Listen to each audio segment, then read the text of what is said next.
Hello students, आज फिर हम उपस्थित हैं फिजिक्स के एक नए वीडियो लेक्चर के साथ। आज के इस वीडियो लेक्चर का टॉपिक है एक समान आवेशित गोलीय कोश अथवा चालक गोले के कारण विद्युत क्षेत्र की तीव्रता। इसके लिए हम क्या करेंगे, गाउस के नियम का उपयोग करेंगे। तो सर्वप्रथम हम क्या करते हैं, गाउस के नियम का एक बार और अध्ययन कर लेते हैं। तो गाउस का नियम हमारे पास क्या है कि यदि हमारे पास कोई बंद पृष्ठ है और उस बंद पृष्ठ में आवेश उपस्थित है तो इस बंद पृष्ठ से संबद्ध विद्युत फ्लक्स का मान किसके बराबर होगा, इस बंद पृष्ठ द्वारा परिबद्ध आवेशों के बीजगणितीय योग तथा 1/ε0 के गुणनफल के बराबर होगा। तो फ्लक्स को हम कैसे लिख पाएंगे, sign of integration E dot delta S बराबर समीशन Q/ε0। ओके, अब क्या करते हैं, हम गोलीय कोश ले लेते हैं, मतलब खोखला गोला ले लेते हैं, जैसे प्लास्टिक की गेंद है। ओके, जब हम इसको आवेश देंगे तो क्या होगा, सारा आवेश इस पर एक समान रूप से वितरित हो जाएगा। अंदर कोई मटेरियल है नहीं, खोखला है, इसलिए सारा आवेश कहाँ रहेगा, इसकी सतह पर ही रहेगा। लेकिन क्या होता है कि जब हम किसी चालक ठोस गोले को आवेश देते हैं तो हमारे दिमाग में आएगा कि जो कि गोला ठोस है तो आवेश अंदर भी रहना चाहिए, लेकिन ऐसा होगा नहीं। जैसे ही हम उसको आवेश देंगे तो क्या होगा, एक विद्युत क्षेत्र उत्पन्न होगा। ओके, और विद्युत, हम क्या जानते हैं कि चालक के अंदर मुक्त इलेक्ट्रॉन होते हैं और वो मुक्त इलेक्ट्रॉन क्या होंगे, उस विद्युत क्षेत्र से प्रभावित होंगे। उस विद्युत क्षेत्र के कारण उन इलेक्ट्रॉनों पर बल कार्य करेगा। जैसे मान लेते हैं हमारे पास कोई ठोस चालक गोला है और हमने इसको धनावेश दिया है, धनावेश देंगे तो क्या होगा, एक विद्युत क्षेत्र उत्पन्न होगा। अच्छा, इसके अंदर क्या है, इलेक्ट्रॉन है, तो ये इलेक्ट्रॉन क्या होंगे, इस विद्युत क्षेत्र के विपरीत दिशा में गति करेंगे। विपरीत दिशा में गति करेंगे, क्या करेंगे, ये अंदर के जो धनात्मक आवेश है उसको न्यूट्रलाइज करेंगे, उदासीन करेंगे। उदासीन करेंगे जिससे क्या होगा, अंदर का जो आवेश है वो क्या हो जाएगा, शून्य हो जाएगा, जिसके कारण अंदर विद्युत क्षेत्र भी शून्य हो जाएगा। और विद्युत क्षेत्र शून्य होने के कारण अब इलेक्ट्रॉनों पर बल कार्य नहीं करेंगे। अब क्या हो रहा है कि ये जो इलेक्ट्रॉन है वो कहाँ से आए, गोले की सतह से आए, तो ऊपर क्या होगा, इलेक्ट्रॉनों की कमी हो जाएगी। सतह पर क्या होगा, इलेक्ट्रॉनों की कमी हो जाएगी और इलेक्ट्रॉनों की कमी होने से क्या होगा, सतह पर एक धनात्मक आवेश आ जाएगा। तो इस प्रकार हम क्या देख रहे हैं कि यदि हमारे पास कोई चालक गोला भी है और उस चालक गोले को यदि हम आवेशित करते हैं तो उसका सारा का सारा जो आवेश है वो उसकी सतह पर ही उपस्थित होता है, अंदर उपस्थित नहीं होता है। और साथ में क्या होगा, अंदर विद्युत क्षेत्र भी शून्य होगा, वो हम आगे डेरिवेशन में देख लेंगे। अच्छा, अब हम क्या करते हैं कि यदि मेरे पास कोई चालक गोला है या गोलीय कोश है और उसको हम आवेश देते हैं तो आवेश उसकी सतह पर आते हैं, तो इस आवेशों के कारण जो विद्युत क्षेत्र उत्पन्न होगा वो कहाँ होगा, उसकी सतह के लंबवत ही होगा। हमको ये ध्यान रखना है कि जो विद्युत क्षेत्र उत्पन्न हो रहा है ना, वो सतह के लंबवत त्रिज्य दिशा में बाहर की तरफ होगा यदि धनात्मक आवेश है, और यदि यहाँ पर ऋणात्मक आवेश होता तो वो त्रिज्य दिशा में अंदर की तरफ होता, सतह के लंबवत ही होता। यदि मान लेते हैं हमारे पास प्रश्न आता है यदि लंबवत नहीं होता तो क्या होता, मान लेते हैं हमारे पास कि जो विद्युत क्षेत्र है वो सतह के लंबवत नहीं है, तो क्या होगा, इसको हम दो घटकों में वियोजित कर सकते हैं, एक लंबवत घटक और दूसरा समांतर घटक। अब इस समांतर घटक के कारण क्या होगा, ये जो सतह पर आवेश है उस पर क्या होगा, बल कार्य करेगा और बल कार्य करने से ये जो आवेश है वो गति करने लग जाएंगे। लेकिन अपन क्या पढ़ रहे हैं, स्थिर वैद्युत की, और स्थिर वैद्युत की में क्या होना चाहिए, आवेश स्थिर रहने चाहिए।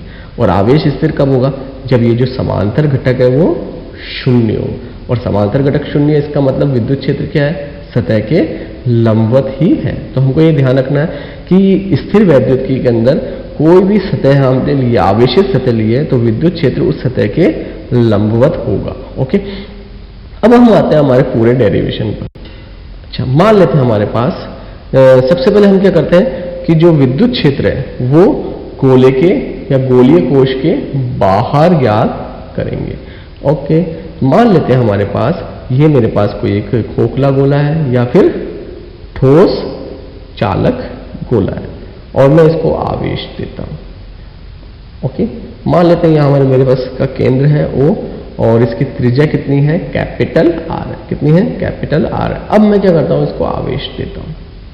ओके, आवेश कहाँ होंगे, इसकी सतह पर ही उपस्थित होंगे और मान लेते हैं इसका आवेश घनत्व कितना है, सिग्मा। कितना है, सिग्मा। अब मैं क्या चाहता हूं कि जो विद्युत क्षेत्र ज्ञात करना चाहता हूं, और विद्युत क्षेत्र कहां पर, गोले के बाहर। तो मान लेता हूं यहां पर कोई बिंदु P है जिस पर मैं विद्युत क्षेत्र ज्ञात करना चाहता हूं, और उसकी केंद्र से दूरी कितनी, गोले के केंद्र से दूरी स्मॉल आर है।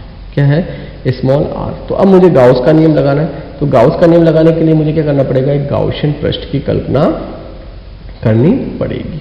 ओके, इसके लिए क्या ध्यान रखना पड़ेगा मुझे कि एक तो हमारे पास जो गाउसियन पृष्ठ है उस पर बिंदु P उपस्थित होना चाहिए, और दूसरा हमारे पास यदि हो सकता हो तो विद्युत क्षेत्र उस पूरी सतह पर नियत रहना चाहिए, और साथ में ही हमारे पास यदि अच्छा हो तो जो विद्युत क्षेत्र है और जो क्षेत्रफल सदिश है उसकी दिशा या तो लंबवत हो या समांतर हो, जिससे इंटीग्रेशन करते समय हमको थोड़ा आसानी रहेगी। तो इसके लिए हमारे पास सबसे आसान चीज क्या है, हम एक गोलाकार गाउसियन पृष्ठ की कल्पना कर लेते हैं जिसका केंद्र कितना होगा O, और जो त्रिज्या कितनी मान लेते हैं उसकी R। ओके, ये इस तरह से एक गोलाकार गाउसियन पृष्ठ की हमने कल्पना कर ली। अच्छा, हम क्या जानते हैं कि जो विद्युत क्षेत्र है वो इसके त्रिज्य दिशा में बाहर की तरफ होगा, पृष्ठ के लंबवत त्रिज्य दिशा में बाहर की तरफ होगा, और साथ में हम ये भी जानते हैं कि जो क्षेत्रफल सदिश हम ले रहे हैं वो किधर होता है, पृष्ठ के लंबवत ही होता है। तो हम यहाँ क्या देख रहे हैं कि जो विद्युत क्षेत्र है और जो क्षेत्रफल सदिश है दोनों एक ही दिशा में है।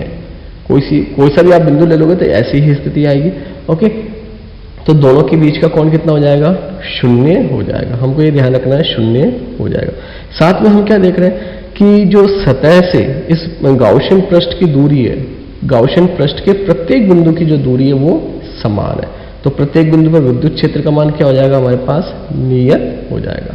तो हमको ये ध्यान रखना है कि जो क्षेत्रफल सदिश है और विद्युत क्षेत्र है वो समान दिशा में है, और दूसरा गाउसियन पृष्ठ के प्रत्येक बिंदु पर विद्युत क्षेत्र का मान नियत है। अब हम क्या करते हैं, गाउस का नियम लगा देते हैं। तो गाउस का नियम क्या कहता है हमारे पास, sign of integration E dot ds बराबर समीशन Q बटावा अपसाइलन 0। यह समीशन Q क्या है, गाउसियन पृष्ठ द्वारा परिबद्ध आवेश है, और यहाँ पर हमने जितना भी आवेश दिया वो सारा इस गाउसियन पृष्ठ के अंदर ही है। ओके, अब हम क्या करते हैं, अच्छा हमने अभी बताया था कि जो विद्युत क्षेत्र है और जो क्षेत्रफल सदिश है वो दोनों समान दिशा में, तो दोनों के बीच का कोण कितना है, थीटा। तो हम यहाँ पर यदि डॉट हटाएंगे तो कॉस थीटा लगाना पड़ेगा, और थीटा की जगह हम क्या कर देते हैं, 0 लगा देते हैं। तो sign of integration E ds cos of 0 बराबर Q बटावा अपसाइलन 0। समीशन Q की जगह हमने क्या कर दिया, Q। क्यों, क्योंकि जितना भी आवेश दिया वो कितना है, Q ही है, और वो गाउसियन पृष्ठ के अंदर ही स्थित है। तो हमारे पास समीकरण क्या आ जाएगी। अच्छा, एक चीज और ध्यान रखना है कि हमने क्या बोला था कि प्रत्येक बिंदु पर विद्युत क्षेत्र का मान नियत है, तो ये जो E है विद्युत क्षेत्र है वो समाकलन के बाहर आ जाएगा। समीकरण क्या बन जाएगी, E sign of integration ds बराबर Q बटावा अपसाइलन 0। अच्छा, ये जो साइन ऑफ इंटीग्रेशन ds है वो क्या है, एक्चुअली इस गाउसियन पृष्ठ का पृष्ठीय क्षेत्रफल है। तो हम क्या जानते हैं कि गोले का पृष्ठीय क्षेत्रफल कितना होता है, 4 पाई r स्क्वायर। तो इस पूरे की जगह हम क्या करेंगे, 4 पाई r स्क्वायर पृष्ठ पुट कर देंगे, रख देंगे। देखो हमने क्या लिखा, E इंटू गोलीय गाउसियन पृष्ठ का क्षेत्रफल बराबर Q बटावा अपसाइलन 0। तो यहाँ पर हम क्या करते हैं, 4 पाई r स्क्वायर रख देते हैं, तो E इंटू 4 पाई r स्क्वायर बराबर Q बटावा अपसाइलन 0। अब ये जो 4 पाई r स्क्वायर है वो क्या करते हैं, अपन इधर वज्र गुणा कर देते हैं। तो समीकरण क्या आ जाएगा हमारे पास, विद्युत क्षेत्र की E बराबर 1/4 पाई अपसाइलन 0 Q बटावा r स्क्वायर। तो किसी भी खोखले गोले के कारण, आवेशित खोखले गोले के कारण या आवेशित चालक गोले के कारण उसके बाहर स्थित किसी बिंदु पर विद्युत क्षेत्र का मान कितना आ जाएगा, E बराबर 1/4 pi epsilon 0 Q बटावा r square. Okay, अच्छा Q बराबर कितना है हमारे पास, Q को कैसे ज्ञात कर सकते हैं, आवेश घनत्व, पृष्ठीय आवेश घनत्व को क्या करें, गोले के पृष्ठीय क्षेत्रफल से गुणा कर देते हैं। तो Q बराबर कितना हो जाएगा, सिग्मा 4 पाई r square, capital R square. Okay, तो हम यहाँ क्या करते हैं, Q का मान रख देते हैं। तो E बराबर कितना आ जाएगा, 1/4 पाई एप्सिलॉन 0 Q का मान रखा हमने sigma 4 pi capital R square बटावा R स्क्वायर।